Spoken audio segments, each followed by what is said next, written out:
You know, when you think about thanking a guy that's basically given his life to your family's company and worked here longer than I've been alive, I don't really know how to do that.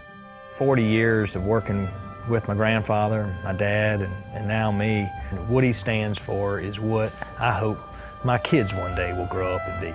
I mean, he's a hero of mine. And this one's for you, Lee Dell. Thank you so much, and we love you, buddy. What is Joe Bullard? 1974, after graduating first in my class, I had the opportunity to work for any collision center. And I'm a religious person. I prayed about it, and good Lord, I believe to this day He sent me to this company for a reason. Mr. Bullard Sr., Mr. Bullard Jr., and now it's Ty Bullard, which is 3 generations.